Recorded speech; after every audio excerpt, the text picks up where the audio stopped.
Sexual violence in the LGBTQ community. Again, you won't be able to see this video, but I will post it in the email links for you guys to watch, and it'll be about on your worksheet. Thank you. So, barriers in reporting. Real or perceived fear of being outed keep many LGBTQ victims from seeking medical attention or reporting the crime. Real or perceived fear of being treated differently than heterosexual or when seeking medical attention or reporting a crime. Victims in the ER are subjected to heterosexual assumptions. If the victim is a female, the offender must be a male. Do you have a husband or boyfriend we can call? This makes a victim feel the system is not open to their sexuality. LGBTQ victims can be targeted for sexual violence, such as hate crimes. So this is really important. Tips for us advocates. Our job is to make the victim feel comfortable, not to out them. It's the victim's right to decide to not correct medical personnel about their assumptions. Make the victim feel as welcome and safe as possible, and listen without judgment. Sexual violence in the transgender community. So some barriers to reporting. Many transgender individuals have left home or have been asked to leave because of their gender identity.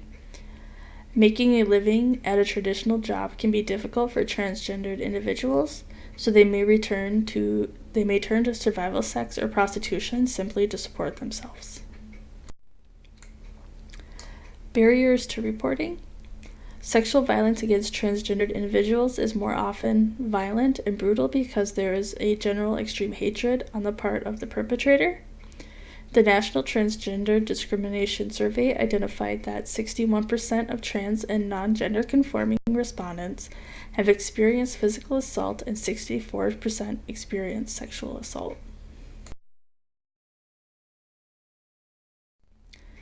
So how can we be more approachable? Recognize that our own gender identity impacts our worldview and our work with victims and survivors. Acknowledge that the transphobia experienced by the trans and non-gender conforming people and note how it impacts their overall well-being.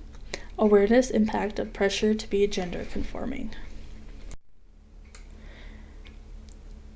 We want to be really careful, and we want to reflect on the victim and survivor language.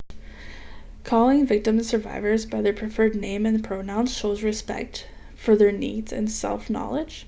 Asking how they prefer to be called, which is better than making the wrong assumption.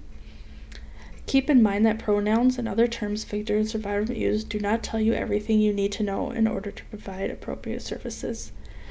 Just an example about pronouns. I prefer she, her pronouns, or them or they.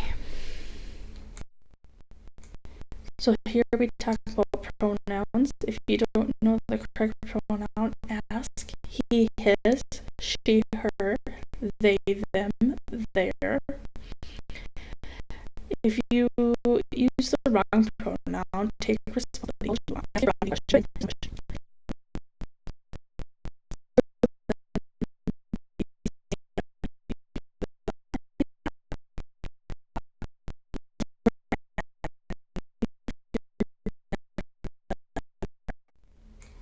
Tips for us advocates. So, a transgender victim deserves the same respect and compassion as any other victim.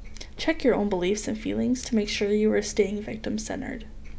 Make the victim feel welcome and comfortable and safe as possible, and just listen without judgment.